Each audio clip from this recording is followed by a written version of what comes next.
2024లో జరిగిన ఎన్నికల్లో వైసీపీ దారుణంగా ఓడిపోయింది. ఇంత దారుణ ఓటమిని ఎవరూ ఊహించలేదు. ఎన్నికల్లో ఓడిపోయిన దగ్గర నుంచి వైసీపీ గడ్డు పరిస్థితిని ఎదుర్కొంటోంది. పార్టీ నాయకులపై కేసులతో కూటమి ప్రభుత్వం వేధిస్తోంది. మరోవైపు పదవులు అనుభవించిన నేతలు వైసీపీకి రాజీనామా చేస్తున్నారు. ఆళ్ల నాని, బాలినేని, సామినేని, మోపిదేవి, బీదా మస్తానరావు వంటి వారు వైసీపీని వీడుతున్నారు. జగన్ ప్రభుత్వంలో మహిళా కమిషన్ చైర్పర్సన్గా పనిచేసిన వాసిరెడ్డి పద్మ జగన్ మీద తీవ్ర విమర్శలు చేసి పార్టీ నుంచి బయటకొచ్చారు. తాజాగా ఈ లిస్టులో వైసీపీ మాజీ మంత్రి మేకతోటి సుచరిత పేరు వినిపించింది. గత ఎన్నికల్లో మేకతోటి సుచరిత తాడికొండ నుంచి పోటీ చేసి ఓడిపోయారు.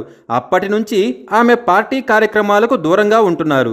ఇదే సమయంలో ఆమె జనసేనలోకి వెళ్తున్నారనే ప్రచారం కూడా జరిగింది. పార్టీ మారుతున్నారని ప్రచారం జరుగుతున్న నేపథ్యంలో ఆమె పార్టీ అధినేత జగన్తో భేటీ అయ్యారు. పార్టీ మార్పుపై ఆమె వివరణ ఇచ్చారు. ఇదే సమయంలో సుచరిత తాను రాజకీయాల నుంచి వైదొలుగుతున్నట్లు ప్రకటించారు. ఆరోగ్య కారణాలతోనే తాను రాజకీయాల నుంచి తప్పుకుంటున్నట్టు ఆమె జగన్కు వివరించారని తెలుస్తోంది.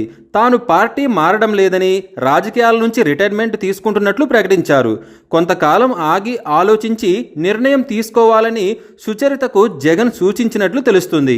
వైఎస్ మరణం తర్వాత చోటు చేసుకున్న రాజకీయ పరిణామాలతో సుచరిత జగన్ వెంట నడిచి 2012లో జరిగిన ఉప ఎన్నికల్లో వైసీపీ తరపున విజయం సాధించారు. 2014 ఎన్నికల్లో అదే ప్రతిపాడు నియోజకవర్గం నుంచి పోటీ చేసి ఓడిపోయారు.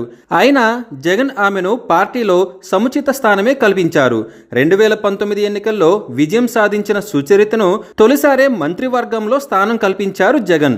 2019లో వైసీపీ అధికారంలోకి రావడంతో సుచరితకు జగన్ హోంమంత్రిగా అవకాశం ఇచ్చారు. అయితే 2.5 సంవత్సరాల తర్వాత మంత్రివర్గ విస్తరణలో భాగంగా సుచరితను మంత్రి పదవి నుంచి తొలగించారు. ఆ సమయంలోనే కొద్ది కాలం పార్టీకి దూరంగా ఉన్నారు. జగన్ను కలిసిన తర్వాత తాను పార్టీలోనే ఉంటానని స్పష్టం చేశారు. ఇప్పుడు ఏకంగా రాజకీయాలకే గుడ్ బై చెప్పేశారు ఆమె.